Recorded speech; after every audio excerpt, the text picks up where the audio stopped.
अस्सलाम वालेकुम। Programme brass tax के साथ एक बार फिर हाजिर खिदमत है। हमारा एग्जिस्टिंग टॉपिक है rise of Hindu Zionism and threats to Pakistan. आज इस टॉपिक का 8वां प्रोग्राम पेश करने जा रहे हैं। पिछले 7 प्रोग्राम्स में हमने बात की थी इस मसले पर एक हिस्टोरिकल रेफरेंस में, एक तारीखी हवाला पेश किया था। आज हम सोल्यूशंस की बात करेंगे। We will talk about the counter measures to contain this threat, और ये सब हमारे डिफेंस स्ट्रेटेजिक एक्सपर्ट जनाब जैद हामिद साहब की ज़बानी। मैं हूँ आपकी होस्ट हिना महराज। प्रोग्राम का आगाज करते हैं। अस्सलाम वालेकुम जैद साहब। देखिए ना, हम ये पिछले, जैसे आपने कहा, 7 प्रोग्रामों में Hindu Zionism and their threats to Pakistan की तारीख हमने डिस्कस की। 9/11 के बाद आज तकरीबन 8 साल होने को आ रहे हैं, 7-8 साल हो चुके हैं। इसके बाद एक दुनिया बदल गई थी। वो तमाम दुनिया जो 9/11 से पहले जो सिक्योरिटी डॉक्ट्रिन्स थे, यानी वो जो कोल्ड वॉर का एरा खत्म होता है सोवियत इन्वेजन ऑफ अफगानिस्तान के बाद, उसके बाद 90s का जो एरा आता है वो यूनिपोलर वर्ल्ड थी, जिसके अंदर अमेरिकन एक डोमिनेंट फोर्स के तौर पे थे। रूस अपने आप को संभालने की कोशिश कर रहा था। टुकड़े टुकड़े होने के बाद चीन एक नई ताकत के तौर पर उभर रहा था। 9/11 के बाद ये पूरी दुनिया तब्दील हो जाती है। अमेरिकन हाइपर फॉरेन पॉलिसी जो पूरी दुनिया में उन्होंने फोर्स रीपोजिशनिंग शुरू की, अपने आप को रीएडजस्ट करना शुरू किया। इस वक्त दुनिया की 124 मुल्कों और टेरिटरीज में अमेरिकन फोर्सेस मौजूद हैं। वो जो सबसे बड़ा ऑब्जेक्टिव जो हमने डिस्कस किया था कि मुस्लिम वर्ल्ड के अंदर से होते हुए चीन और रूस को इन्होंने घेरना है। इस सारे मामलात में जो मैदान जंग बना हुआ है वो मुस्लिम दुनिया है, और अमेरिका की इस हाइपर फॉरेन पॉलिसी को, ज़ायनिस्ट की इस हाइपर फॉरेन पॉलिसी को इंडिया एक्सप्लॉइट करना चाह रहा है अपने मकसद के लिए कि उसके अपने ऑब्जेक्टिव हैं। ये सब हमने पिछले प्रोग्राम में डिस्कस किया था। तो सवाल हमारे पास ये है कि अब पाकिस्तान क्या करे। पिछले 8 साल में इसमें कोई शुबे की बात नहीं है कि पाकिस्तान मजमूई तौर पर दुश्मन से घेरा चला गया है। हमने नुकसानात उठाए हैं, हमारी कौम बिखर गई है, हमारी सियासत मुंतशिर हुई है, हमारी अफगान पॉलिसी डिसइंटीग्रेट हो गई है। पाकिस्तान का मुस्लिम दुनिया में जो इज्जत और वकार और मकाम था उसको धचका लगा है, और पाकिस्तान के लिए जेन्युइन खतरात पैदा हो गए हैं कि जो इस वक्त अगर हमने रेडिकल पॉलिसी शिफ्ट नहीं किया तो हमारी आने वाली नस्लों को बड़ी भारी कीमत अदा करनी पड़ेगी। पिछले 8 साल के दौर में जो सिर्फ पॉजिटिव काम हुआ है वही देखिए, जिस तरीके से 90s की दिहाई में हमने बात की थी कि हुकूमतें इतनी तेजी से बदल रही थी कि मुमकिन नहीं था किसी पॉलिसी का तसलसल।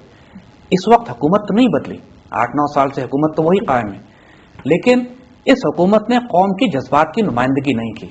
हर एस्पेक्ट पे पाकिस्तान को नुकसान उठाना पड़ा। हमारी हुकूमत को, जो पिछली 8 साल से हुकूमत यहां रही है, हमने सिर्फ जिस चीज पे बहुत ज्यादा काम किया है, जो कि जिसे अर्ज किया था हमने पहले भी, कोई हुकूमत की 100% बातें बुरी नहीं होती और 100% अच्छी नहीं होती। हम अगर अनबायस्ड होके अच्छाइयां लें और बुराइयों से सबक सीखें तो अच्छा मामला होता है। हमने न्यूक्लियर और मिसाइल प्रोग्राम पर बहुत ज्यादा काम किया है। यानी पिछले 7 और 8 साल के अंदर यह है कि इस वक्त हमारे मिसाइल तकरीबन खित्ते के तमाम, हम ऑलमोस्ट इंटरकॉन्टिनेंटल मिसाइल्स इस वक्त हमारे पास अब आ चुके हैं। हमारे न्यूक्लियर वॉरहेड्स, हमारी न्यूक्लियर टेक्नोलॉजी, हमारी इनरिचमेंट टेक्नोलॉजी अब अल्लाह के फजल से इतनी डेवलप हो गई है कि हम दुनिया के किसी भी हाई टेक्नोलॉजी मुल्क के साथ एट पार हैं। हमें अल्हम्दुलिल्लाह इस मामले में अब कोई कमजोरी नहीं है। लेकिन सिर्फ न्यूक्लियर वेपन होने से कौमें नहीं हमला करती।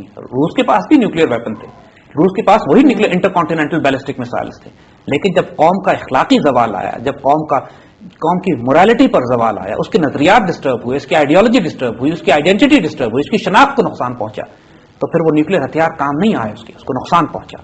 लेकिन बहरहाल हम यहां पे इस वक्त की जो बात करने आ रहे हैं कि इस वक्त 9/11 के सिनारियो के बाद और पाकिस्तान को जिस तरीके से इस दुनिया में फोर्स रिपोजिशनिंग तमाम फोर्सेस कर रही हैं, सोवियत ब्लॉक, एससीओ ब्लॉक एक नया निकल आया है, इंडिया अपने रास्ते निकालना चाह रहा है, मुस्लिम दुनिया बिल्कुल बिखर चुकी है, पाकिस्तान एक वाहिद आखिरी चट्टान है उम्मत मुस्लिमा की जो भी अपने पांव पे खड़ी हुई है, लेकिन इससे बड़ी बुरी तरह घेरा तंग किया जा रहा है। हमारे दाखिली दुश्मन भी हैं, हमारे खारजी दुश्मन भी हैं।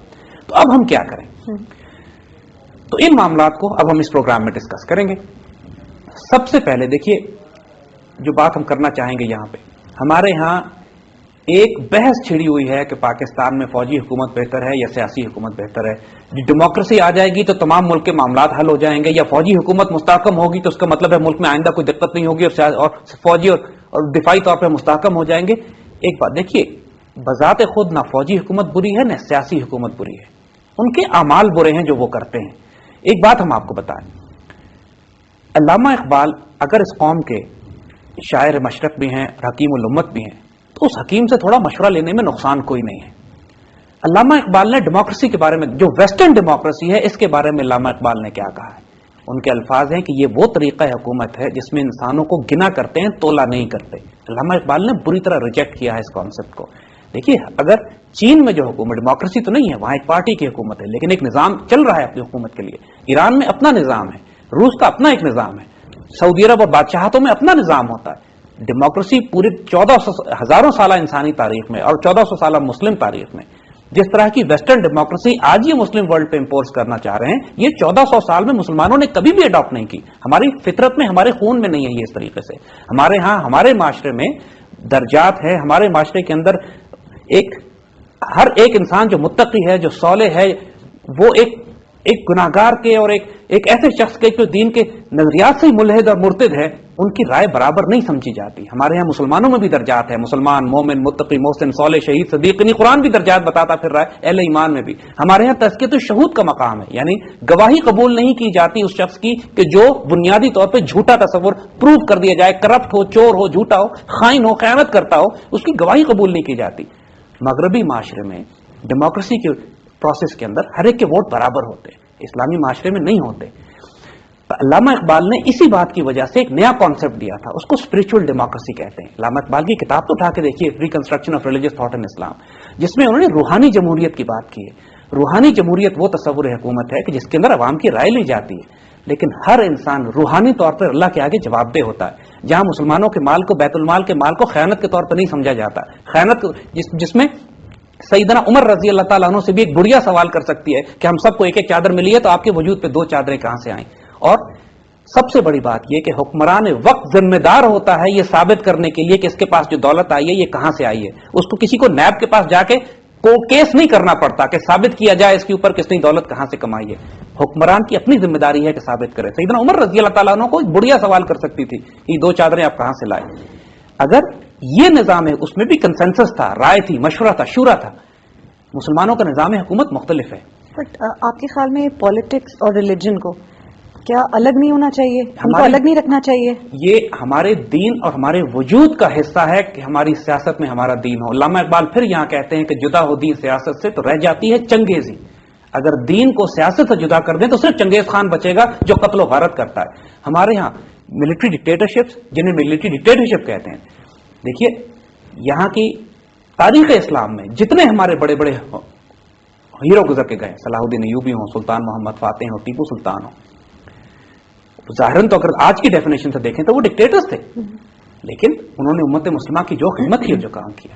آج کل کے ہمارے جو فوجی حکمران گزرے ہیں وہ ان کے مقابلے پہ نہیں ہیں، بالکل اس میں کوئی شبہ نہیں، اسی طرح نہیں ہے جس طرح ہماری جمہوریت اس مقام پہ نہیں ہے جس طرح ہمارے پہلے گزرنے والے حکمران گزر کے گئے۔ ہماری قوم کو یہ سمجھنا پڑے گا، آبجیکٹو ڈیفائن کریں۔ آبجیکٹو یہ ہے کہ فلاح امہ کے لیے، امت کی فلاح کے لیے، پاکستان کی بہتری کے لیے کوئی بھی حکمران ہو، کوئی بھی نظام حکومت ہو، واٹ میٹرز از کہ کیا ہمارے یہ آبجیکٹو، ہماری عزت اور آبرو کی حفاظت کون کر رہا ہے۔ ہمارے اس وقت جو خطرات ہیں آس پاس، جو ہمارا ملک آزاد اس لیے بھی نہیں ہے کہ ہم اپنا سیاسی تصور بھی خود قائم نہیں کر سکتے۔ جب آج حکومت سازی کی بات پاکستان میں ہو رہی ہے، کتنا براہ راست دخل ہے امریکہ کا اس میں، کتنا براہ راست دخل ہے غیر ملکی طاقتوں کا۔ کہاں فری اینڈ فیئر الیکشن ہے؟ جس طرح 1971 کے الیکشن فری اینڈ فیئر نہیں تھے، انڈیا نے دخل دے کے پوری بساط تبدیل کر دی۔ یہ کہنے کی بات ہے کہ فری اینڈ فیئر الیکشن کرا دیے جائے، جمہوریت ہو جائے تو ملک کے سارے مسائل حل ہو جائیں گے۔ فری اینڈ فیئر الیکشن وہاں کارآمد ہوتے ہیں جب باہر کے ممالک دخل نہ دے رہے ہوں۔ ہمارے ملک میں شدید دخل